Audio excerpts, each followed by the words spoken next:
Look at me for just a second. This is important, and this is one of the reasons I wanted to talk to you. Whose watch is that? Was that your mother's as well? Yes, it was. I believe it. I believe that. All right. That's a beautiful tribute. Thank you. Howard, you don't want to hear this, do you? I don't. No, I do. It's really important to me. It's the most important You're project. working at Sirius now? Yeah, I have a show on Go ahead. Sirius 102. 3 o'clock. Welcome to the family. Thank you, sir. All right. I have a new thing that I'm doing, and it would really help me if you would help me with it. Go ahead. I'm going to help you. Okay. Our children today are very overweight. Our children today you're right. have diabetes, high blood pressure. They're on antidepressants. 5.8% of elementary schools have PE. It's a shame. 7.5% of high schools have PE. Our big problem is our children are not moving. Right. You can debate about candy bars and sodas in the schools. You got to get active. You got to get active. So I have created a questionnaire called Richard Simmons Ask America. I would like people who are listening to this show, and I know you have a lot of women and men who have children, and many of their kids get no physical education. I'm going to collect 250,000 questionnaires. I was just on the Today Show this morning, and they're helping me also. And then I will take them to Washington, to President Bush, to get mandatory PE Well, you're back into doing our good. school I agree system. with this, and I will help you with it. So anybody who would That's like to some fill watch out... you're wearing. That is it's sparkling. I got to just say, If that's any- a The watch Cartier. It's a sparkles? Cartier watch. Did you buy It's that for your beautiful. mother, or did you, Yes. you bought it for her? And then when she died, you took it. I'm sorry, your mother died. I didn't take it. No, I mean you were given it. Did you bedazzle the shirt yourself? Is that your mother's shirt? You don't as care well? about the PE thing. Is that your mother's blouse? What's PE? All right, that's No, it. well, no, Physical education it is. Oh, already. PE. I do care. I want to talk to you about this. I'm trying to get PE back in the school system. So if I thought it was in the school. No, No. he just said It's only hardly nothing. 7%. You don't have to do it Howard, anymore, Howard. They started cutting it I out. hated PE. They tortured me. But it's physical education. I was good at it. But we're not going to do Had a sports. garbage pail We're not thrown at doing me. sports. None of that I like shirts that. and We're not doing skins. sports. If you had some good gym teachers who would inspire That's the what we're kids. doing. We're creating a team of certified aerobic instructors. People to don't go know this into the about schools. Richard. Richard started out aerobics instructor. He had his own studio. Yeah, I still in have it. California. Oh, really? He's I'm still considered- there. Yeah, he's very good at it. So he understands. For people to get that kind of help in PE, very difficult. So what I'd like you to do, if What do you want anyone's me to do? listening, Go ahead, quickly. I have a website, richardsimmons.com. If you go to the website, right on the front page, it's the questionnaire. It will take you 2 minutes to fill the questionnaire out. If you're a parent, RichardSimmons.com. yes, ma'am. RichardSimmons.com. Yes, sir. All right. And What if women want to marry you? Can they write you there? What if someone wanted to propose Is to you there a or get a woman date out with there? You know, I heard think you the have a saddest beautiful thing- I girlfriend. do. Can I see your want you to meet her. picture? Is there Hold a it. You picture don't Oh, have wait, there's the magazine's right there, You don't- Howard. oh, you're in a oh, she's in a magazine. Oh, yeah. Yes, she modeled some. Most guys have to put it in a wallet. Can I? Except when they A lot of he's times- I got can't believe you didn't even magazines. call me after my divorce. I am I shocked. was very- I can't even tell you how mad I am at you. I'm going to take it up with you in the Wait, All Richard, these look at this. milestones Look at he's this. been That's through my without girlfriend. you. That even makes you want a girl. She's really sweet, but She's a very nice girl. but she's a helps good- animals. Helps she's a animals. good an- A saint. she's a good saint lady. helps animals. You She's understand very what it is to pretty. help the animals? Are you in love with her? Yes. How long have you dated her? Who wouldn't be in love with her? How long have you dated her? He How fell in long? love again when he opened that This'll magazine. and shame on you. 7 years, and you haven't even called me after my traumatic divorce. Well, I didn't think you wanted to talk to me. I did. We I needed always you. wanted to talk to you. I was in bad shape, and I needed you, and you weren't there for me. But okay, let bygones be bygones. When did we not want to talk I'm just to you? going to mention one thing, and that's What? it. I'm going to mention one thing. Go ahead. Okay. Yeah. The book you wrote crippled me. Which book? What? What book? I'm going to be Miss tell you the truth. America? Miss America?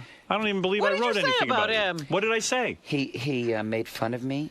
I did not. That's a Yeah, lie. he's in the book. I No, read it. What did I Yeah. say? Tell me what And hurt you. You told me I that. don't remember a thing. What did I say? You said I was horrible at your house. Yeah. Well, you were. No, I wasn't. You were I was terrible. loving and wonderful to your whole family. Can I say something? You weren't. And you were so. You scared losing the hell your out of me. friendship, losing your friendship was very, very hard on me. Don't fake cry. No, I'm not 'Cause faking That crying. belittles what happened between us. I'm. It does. Don't you walk out, be mature. Richard. If you walk Be out, mature. While you two Stay guys here. while you two guys are making out, I'm still getting fatter. Come on, help me out here, man. I'm dying. I'm dying. I really am. I need help. help him. Help somebody. I have to go have a meeting with the serious people. Who are you meeting with? Tell me. I'll make sure it Scott? goes smoothly. Who is it? Scott Greenstein? No? Scott Greenstein? Who? Oh, you don't like him? Oh, yeah. Scott's a great guy, no? I like him very much. Too and jittery? Pardon me? Too No, I think he's a terrific man, and I love Jeremy. Who are you going to? Jeremy's a great guy. He's a wonderful guy. Jeremy's my man. Uh-huh. And can I just give the website one more time and ask people? Who are you meeting with, and what is the meeting about? I'm going to do some liners, and I'm going to have a little meeting about my show. Are you upset about the show? Are things not going well? My show's wonderful. So then what are you complaining You know, for about? 3 hours, I read letters from people who write me. What channel is that? And I call them. It's right in front of you, there on Howard. the air. It's on Sundays from 3 to 6 on, and is it channel 102? 102, Sirius Stars. Yes, ma'am. Sirius Stars. Oh, wait, AlQ is what, 104? Ah, No, he's not on AlQ. He's on Sirius 102. I'm sorry. Every Sunday, every Sunday, Richard Simmons reads faxes, letters, and emails from people who need a little lift or a little push. Have Artie as your guest. What about, well, I would come on the show, but I could tell you, after you get off the air, you're not going to care about me, right? He does. He'll call you. He'll call you. I get it. You're going to get sick of him. No, he'll What care is that? about you. You're He will be all do over you still you. do the deal and meal cards? Do you still do that? Or is I do the Food Mover. You have a different program now? It's updated, but I'll send you things. I'll call you. Whatever won't you'd like do me it. to do. I give you my number. No, you can't give up on anybody. I mean, honestly, he is a motivator. This guy. can't give up on anybody. I would You respond could to him. call Would you? Artie here every morning. Yeah, call on the air. I would respond to him. No, but you know what? I would like to talk to him off the air Are you and happy? sort of. Oh, I'm so happy. You have love in your life, or you're still with those dogs? I have my dogs. You have the How dogs. many dogs? I have 2 Dalmatians. Yeah? 2. Well, I have to go do some liners for Sirius, but I want to. I am thanking you for I showing want to up. thank you very much for This having is me on your delightful. show. You know what? I feel good that you Richard, showed the up. door is always open to you, and you know that. Thank you. All my doors are open to you. Front door, back door, you name any it. door, side door. And Richard, you were very cool at the Katrina thing, by the way. It was very nice what you did. I watched all that stuff. You can't believe what it's still like. We played I it. can't believe what it's still like. You should take us there. We played your whole emotional breakdown on from TV. I loved you know what I loved most? The reunion with his family who had made it out way before the storm. Richard, are we friends again? When you interviewed your family at the Four Seasons in Philadelphia. If you need. Oh, your family was at the Ritz-Carlton in Philly, I think, when you... Well, it was emotional. Why should they have to live there? Put on the microphone. Okay. Are we friends? Howard, Yeah, are we have friends always again? been friends. And I love you. And I love you very much. I respect you. And if anything you need, Gary has my number. Really? Yes. I would ask you to intervene on behalf of I'm out of breath already. I just got up. I'm out of breath. See, he's just kidding. He I doesn't am not. want I know, Richard. I honestly, He needs help. You know what, Richard? I'm going to tell you. I was thin my whole life, and I gained weight, and I lost weight. Tell him Now what I'm in a. happened recently. I'm in a Tell him position. what happened recently. What Within the happened? last year. What happened? What did you just get off of? Oh God, dude, come on. Tell him. It's not. Artie, he's your doctor. Tell him. I was. I'm clean. He needs to know everything. I was on heroin. But, you know, I stopped doing that, and then I gained weight, so I don't know. I'm thinking about going back to that. going on heroin. But no, honestly, Artie, I'm what I'd like 39 to do, years old now. seriously. I can't. I'm in a bad roller coaster. Look, like I can't. let me tell you I need help. Put the headphones on so we can hear you. Okay. I gotta lose You know how weight. people I am say food is your heroin? Heroin was his heroin. I am almost 60 years old. Right. I've been a compulsive eater I'm all my sorry. life. And if you want me to help you, I'm serious. I'll help you. All right. Well, I just Okay. want you. I don't want to bug you. You know. What You're not going to bug me. I'm going to try to help you. All right. Okay. All right. Well, I'll give At you my 60, number. you still have sexual desire? Howard, Do you or I'm not? going to come and hug you now. Man is 60, looks 23. He looks great. He's more handsome than I've ever seen. He looks great. Thank you for allowing me to come on. Thank you. I love you. Thank you. You gave me a hickey. No way. Now, what am I going to tell Beth? Tell Beth I'd like to take you out for dinner. I next would time like to come. go to dinner with you. Next Let me know. time you're in town, I'll take you and your girlfriend out for dinner. I would enjoy that. Thank you. Let's go to Peter Luger's. You want to go? I miss you. I miss you and I love for letting you. me come on. Thank you for being kind enough to come in here. Richard, I do want to talk to you about this project of yours. The great He's Richard not even Simmons. listening to me. and Thanks, Richard, buddy. Thank you Richard, very phys much. ed in the schools. Phys ed in the schools. Take care, buddy. RichardSimmons.com for the questionnaire. RichardSimmons.com. That was great. You know, I walked outside to go to the bathroom because someone was shitting in this one. Oh, God. And I saw him walking in, and I told somebody, I said, go tell Gary he's here because I don't know if he'll come in, but that was great. I would love for him to ride the Sibian. Oh, perfect. Thanks. Hi, Richard. Richard. Hi. How was it? It was absolutely wonderful. You were reunited with your, do you feel as though you were... I felt like peaches and cream. We were reunited. Peaches and herbs. Herbs, I'm sorry. No, it was great. It was great seeing Robin. It was great seeing Howard, and it was just a wonderful experience. And the next time I come to New York, I will take Howard and his girlfriend out for dinner. Now, what about with you and Artie? Is this a real thing you're going to help him with? Well, I'm going to give Gary my number, and I'd like to talk with Artie, and let's see if we can get some weight off of him. What's the first step that Artie should take? Being positive about losing the weight. You could because sense some negativity? Well, he's, with somebody who's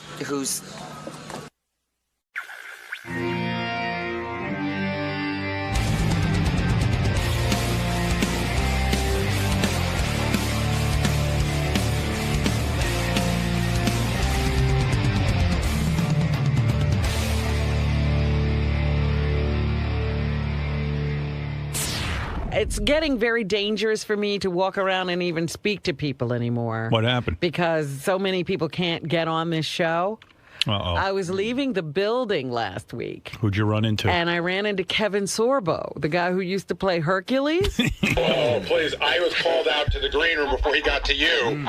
Let me come in and tell you this, Howard. We'll tell our stories together. I mean, let me ask you something, because I get this all the time. I mean, Kevin Sorbo's got to know on some level things aren't exactly hot for him right now in Hollywood.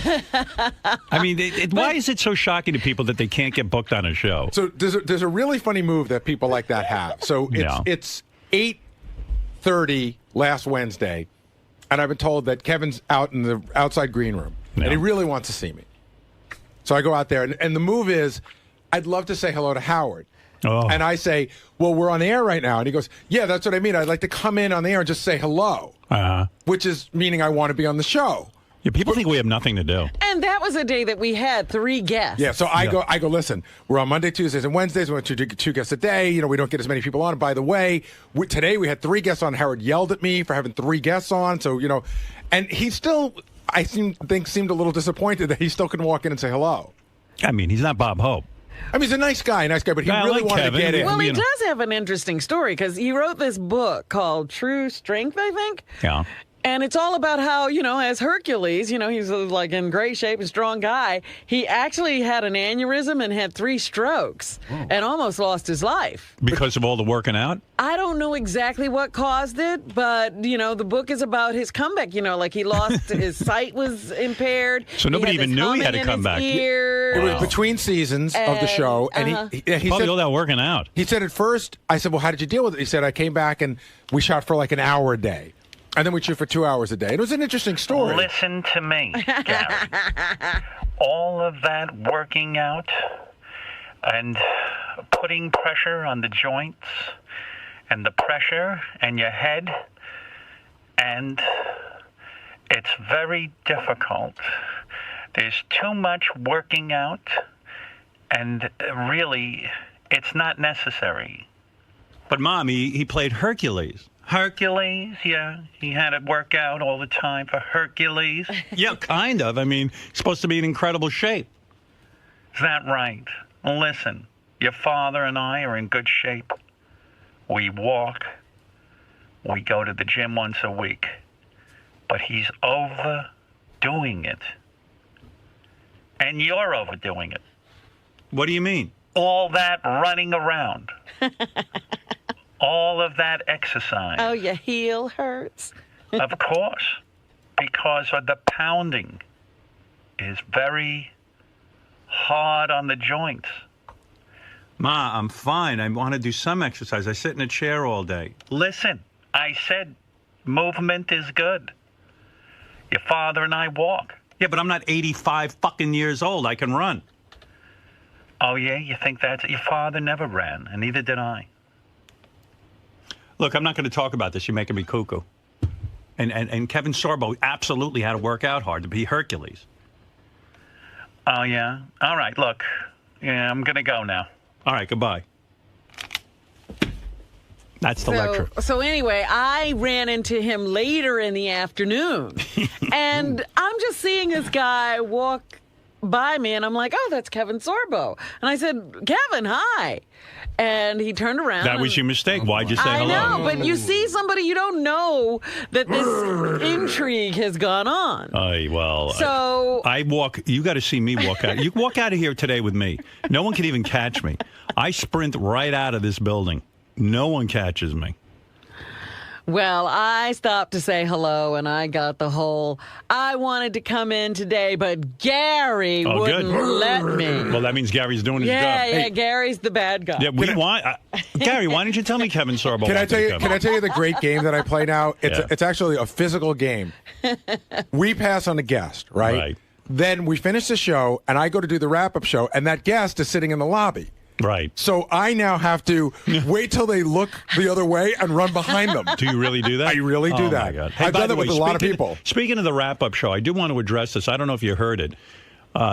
Chances are you did, but Ronnie and Sal had a real good fight on the wrap-up show. Yeah. Really? Yeah. Ronnie and Sal? Yeah, Ronnie and Sal. Like, Sal took some low blows to Ronnie about his marriage breaking up. And really? It started I out thought it with was outrageous. It started out with who would go Skippy on Howard on the show. That's what the conversation started out. So then Sal's name came up, and then Sal got mad at Ronnie because Ronnie said, well, Sal's crazy. He could do that. And Sal went right at him.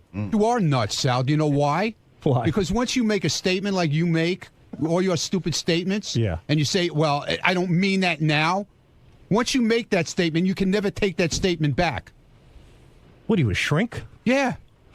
Yeah. You can't take that back. I'm not taking anything back. No, you say you've improved. You didn't improve. Sure, it's people all there, change. Dude. People change. You're still fucking nuts. Have you not changed? None of that shit Have goes you not away. changed? You used to be a normal, sane man, married to a nice woman with kids, and now you're out. You're this old wacky elf in strip clubs every night. You fucking changed. You went fucking nuts. Look at you. You look like a 4-year-old with a mustache on for Halloween. You're a little fucking you're so jealous of my loudmouth, life wacky, now. grouchy idiot who parades around in strip clubs. You had a nice family, which I would consider to be normal. You can't wait. Wait a minute. Who's the guy who can't wait to get to the strip club tonight? Well, tonight is a special event. Huh? Who's the guy who can't wait to get there?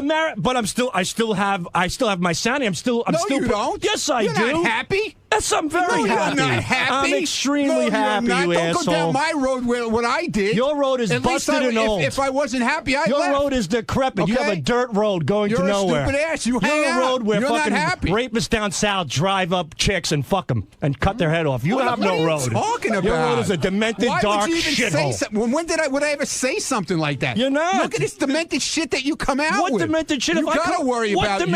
What demented shit if I come out? You're fucking nuts. You I'm really not are. nuts. I'm not nuts.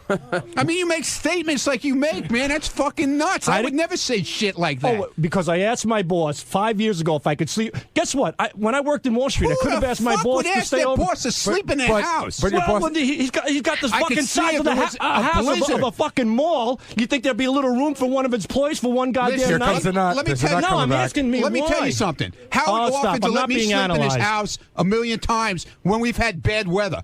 Okay. There you go. So you just proved my point. He let you sleep over. But he offered. I didn't ask him. Okay, well that would. Why would you even think of asking him? Because I was confident enough as a friend to ask him because I was in the city. That doesn't make me crazy. To ask somebody who you consider a friend to sleep over is not crazy. I wouldn't even do it. I'm with him way longer than you. I would never think of asking him, hey, Howard, can I sleep in your house tonight? Well, that's you. What are you, a fucking whack job? I'm telling you, you are a whack job. I'm not a whack job for He's that. right. By the way, we were talking to Sal about how he would be the one to go skipping. He's like, I'm not. I'm perfectly normal. So we brought up the sleeping thing, and he goes, that was a long time ago. I get it now. But in that clip, you could see he doesn't get it because he clearly thinks you were wrong to not let him sleep over. Yeah, like I have a big enough apartment that I should let him just sleep over. In the meantime, there are a lot of people who he really was friendlier with that had apartments in the city that he could have asked Will. Right. He could have asked a lot of other people. No, he would be more comfortable at my place. Of course, you have the room. Right. You practically owe it to him. You wouldn't even know he was there.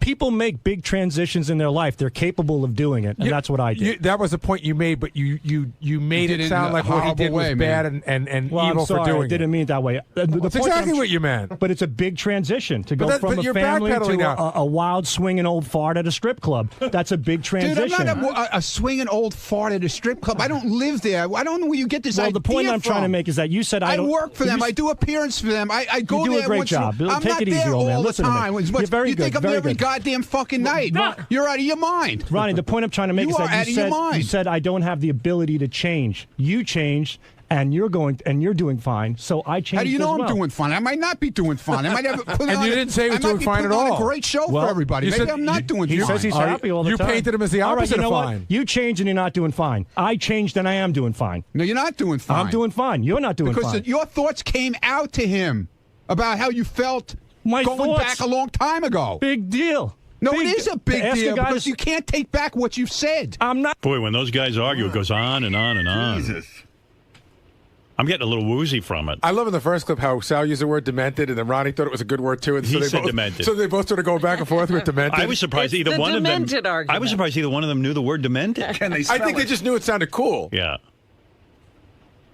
Wow. Sal going in there with the marriage stuff and the whole thing. I think that Robin Salem opened up a door and now everybody's rushing through it. Yeah. She kind of she led the way. Now it's Ronnie's There whole was thing. a breach. Yeah, there was a breach. No one was really bringing No that one up. was touching that. Ooh, wee. Salvatore. Yes. Seemed like the argument you had with Ronnie recently was rather deep-rooted. The fact that you went right for the jugular, you really attacked. First of all, there is no jugular left in that guy. There's no jugular. There's nothing there. I mean, it's like picking up a cadaver. There's no jugular. I mean, Sal can't ruffle my feathers. I can say plenty about him, but I don't. There's plenty more I could let out there, and I'm sure that he thinks there's plenty more he could let out on me. But you know what? I got plenty up on him. Is Ronnie delusional? Do you think that he isn't able to step outside and realize how much he has changed and how much? Well, Ronnie called me out for not changing. Once you say something, that's it. You can't change. Apparently, he has changed. So, he is delusional. If he's telling me that I can't change, yet he's a man who changed, who's the one that sounds like a stupid asshole? I'd have to say he does, but right. You have to say who, Greg? The man behind the camera? Ronnie. Well, there you go. And you represent the audience. Because right now I'm looking at the audience. Exactly. An audience, who's the stupid asshole? Ronnie. There you go. He's a little bit of an idiot, and I told him that to his face, and then I'll tell him whatever I want to his face. I'm not afraid to tell him anything. Or you. I'm not saying you're You're afraid. a pain in the fucking ass, too. I know I'm a pain in the ass, but Just that's so my you know. job. That's fine. But I have no ill feelings towards you. We get along fine, don't we? We get along swimmingly. Okay, swimmingly. I like that. But you and Sal, the fact that you were ready to open up these wounds, you're ready to go for the jugular. Well, he started it, dude. Right, but normally if you have an argument with someone that you like, you don't go instantly to use such harsh words. You got the wrong person, man. I'm not going to stand there. You're going to stand there and attack me. You think I'm going to stand there and take it without shooting back my gun, taking out my gun and shooting you? I'm just talking about how venomous the argument became. Speaks to the fact that maybe there was a beef between you and Sal prior It started to this. as a talk about him being a little off the wall for trying to sleep in Howard's house. That's how it started off. Then we went to how I left my wife and I'm living in a strip club and all this kind of bullshit. Where do you translate that to? That's not going for the jugular? I didn't say anything like that to him. I could have said plenty, and I didn't. He was being honest, and I was being honest. But overall, I like Ronnie, and Ronnie, I tend to believe Ronnie likes me. He probably won't admit it, but we get along. We're just, I wouldn't even say ball breaking. I think he was trying to give me a dose of tough love, but it doesn't work with him. He's the last person on earth that you want to get advice from. You're not gonna take sanity advice from a guy who wears tinted glasses indoors. No, and skin tight belly shirts and turtlenecks, and a man who dyes his beard and wears skull and crossbone T-shirts on the weekends at the age of 62 years old. Yeah, that's pretty bad. And likes a vibrator rubbed against his asshole. And has dreams about sucking dick and getting fucked with a pussy. That's, yeah. You know what? Come to think of it, I will take sanity advice from him. You can't take it back. It's coming from a guy who says, last night I dreamt that I had a pussy and a man was fucking me. And he's talking about me taking back shit? If I had a dream like that, the last thing I would do is say it on a show that has 20 million listeners, you stupid jerk off. God. Case closed. Captain Sanity. You're looking at it. Yes, Vince. Then we'll get right to the news. Yeah, Vince. Hey, You know, I was watching an old episode of, this is a question for all you guys. I was watching an old episode of To Catch a Predator, and I was just wondering if you guys had a relative, whether it be a son or a father or anything that got caught in one of those things, how would you handle it? Would you disown him? Would you not talk to him? Like, what would you do? If my son was a child molester? Well, if he was going online and meeting... I would never abandon any of my children. You know, but I what guess, do you do? I mean, I think at this point you just if you know he's a child molester, you have him locked up because he's going to ruin some kid. But you have to, right? You can't protect the child molester under any circumstance. What if it's an uncle, a cousin? Can't protect him. Got to report him. But do you have him to family events? Are the kids there? You gotta. Oh, it's all adult events. I don't know. Like if your son. See, these are sticky issues. If your son's a child molester, do you have him to family events? Well, hopefully you've reported him to the authorities, and he's not available for family events. They do get out eventually, Howard. They don't lock these people up for life. Oh. Well, I guess I'd have to have him at family events, but I have to say, hey, everyone, listen. He has to wear a scarlet letter. My boy's a child molester. I love him because he's my son, but at the same point, he's fucked up. So, enter at your own risk. See, that's a problem. On the show, so many people come through, and then they say that they were molested by somebody, and then you say, oh, did you ever see him again? They say, yeah, I see him every year at Christmas. Yeah. Right. We exchange gifts. It's I don't so know. uncomfortable. Doesn't make sense. Look, I grew up with my molester. Yeah, I mean, Robin. But Robin couldn't get. You needed a father. I mean, not that you needed a father. How do you get your father out of the house when you're a little kid? You can't. That's right. I mean, that's a different situation. He's asking if your dad found out you were the child molester. What do you do? Well, you know what? I was looking that last week. I did that story about the guy they arrested, and he had porn on his phone, and his zipper was down, and they thought he was one of the guys molesting women in Queens and Brooklyn. And it turns out that they had to let him go after the story broke. But he was still out there in the middle of the night with his zipper down and porn on his phone. Yeah, but he was just doing it by himself. He wasn't harming anyone. So I want to know what guy. How do you treat him at Thanksgiving? I want to know what guy doesn't have porn on his phone. Yeah, but you're not outside. You have your dick out of your zipper outside. Oh, well, that's tough. That's when you know something's wrong. But so the point is, okay, say you have a son, and your son's a child molester. Right. And he's been convicted. Right. Done his jail time. Right. But in your mind, you know he did it once, and so now you have family gatherings where there's kids there. What do you do? I think you say to him, hey, son, you are a child molester. I can't have you around children. And evidently you don't know how to conduct yourself with proper behavior. But I'm cured. And so we can't. There's no cure. It doesn't matter. It doesn't matter. I can't trust you in those situations. Sometimes your kids can't be part of everything. It's a tough thing to say, but you got to say it. You can't meet your cousin or your uncle. Your cousin's a very hot 5-year-old. What are you going to say? Oh, if this happens one more time, you're in big hot water with me. No, you got to say, listen, you broke the trust and you can't be at family gatherings, and it's not going to change. And if the kid can't handle it, tough shit. That's the consequence. Go ahead, Pat. You have the last word. Yeah, Howard? Yeah. I want to ask Robin, on her free time, does she ever go out to the bars or the clubs in New York? No. Sure she does. She's lying.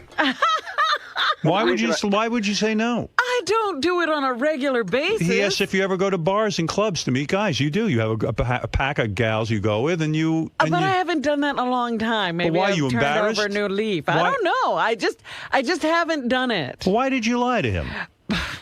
That's not like you. Do the guys hit on her? It just seemed like the right answer at this moment. No. Do the guys hit on her when she's out there? Sure they do.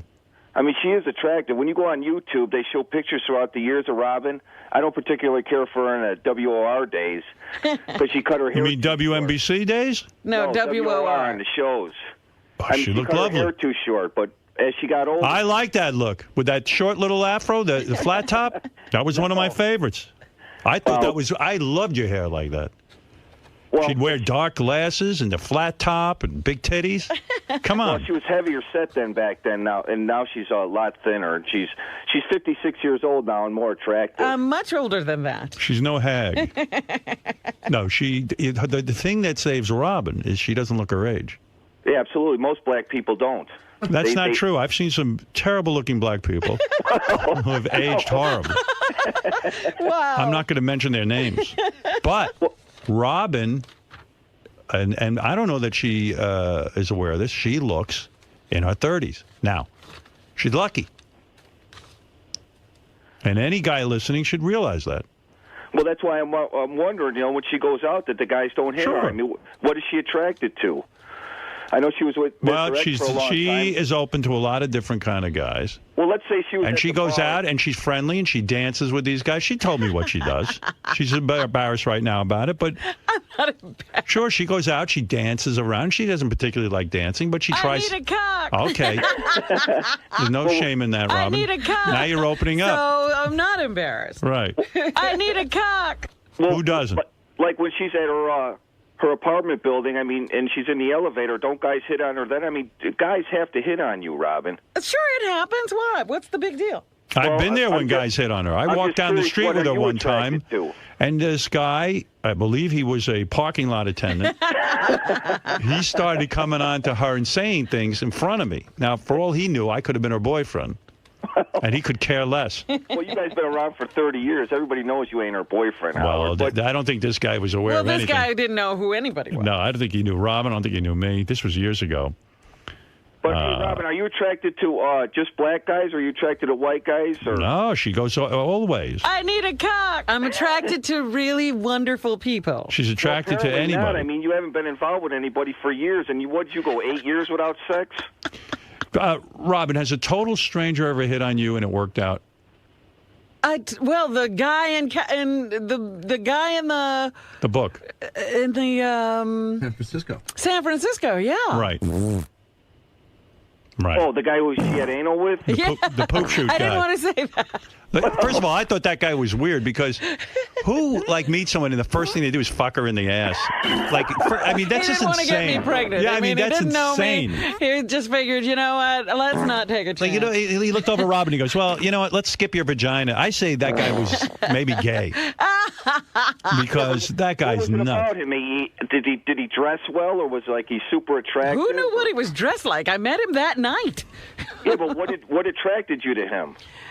I don't know. It was a chemistry thing, I guess. Theo, go ahead. You're on the air. Yeah, you were talking about family members that do weird things. Once during a Christmas dinner, I had an uncle who was talking about how hot the other aunts were. And he said, I'd bang her. And he leaned back, adjusted himself on the couch a little bit, stretched out, and blew a load in his pants. Now, when you're a little kid, 7, 8 years old, what do you do? He blew a load in his pants at Christmas? Talking about the ants. Talking about the ants. And he blew his load spontaneously without touching himself? No, he reached in his pants, adjusted a little bit, and stretched out a little bit, and all the other uncles are sitting in the living room watching. How do you know he blew his load? Yeah, dropping loads. It was you got a funny look in your face. No. He got up and cleaned himself up, and what are you doing? You're a little kid. You know what I mean? I never heard of such a thing. I don't know what you do when you're a little kid. You go to your room and hide. Hello, Robin. Yes, hello. May I talk to you for a minute? Certainly. What is it? Well, I wanted to talk to you about your I was going to say your clubbing ways, but really your non-clubbing ways. So, I occasionally go to a club, but not enough to say I'm a club girl. What is it about going out to bars and clubs and being hit on that's such a turnoff for most women, actually? Well, it's just that you don't think anybody really serious or that you should bring home would be in a club hitting on you. I don't know why, but that's generally the rationale. It's like, this is just for fun, and, you don't think, that you should bring that guy home. Because it's such a party atmosphere. There's booze, there's loud music. Right, and this is what they do. They're here all the time looking for women. So how does one pick up Robin Quivers? What's the method? Oh, you know. Well, I mean, I know, but I'm talking about the general public. I mean, I'm an exception, obviously. How does one pick up Robin Quivers? How do I know? It just happens, Something happens. You have to either develop a relationship somehow if you constantly put yourself in my way, or... you have to have some kind of a a way of getting to me? I don't know. How would I be able to answer that question? Well, if one were to bump into you in the street and they wanted to make a play for you, what would be what's the only chance they have? Because it's obviously not going to work at a bar or a club. What's the only chance they have? How can they become like that legendary San Francisco man? Obviously, I would have to be in the mood. It's true. It is a two-way street here. I can only tell you the people who've been unsuccessful. There was one guy who walked up to me one day and he gave me his card and he said, "I'm the right man for you. You don't know it yet, but I'm the right man for you." And I certainly never called him. So business cards are out. No, not business cards. It was just like, why would you say that to me? I'm the right man for you. And why would I just take your card? You're some guy walking down the street. You know, that seems odd.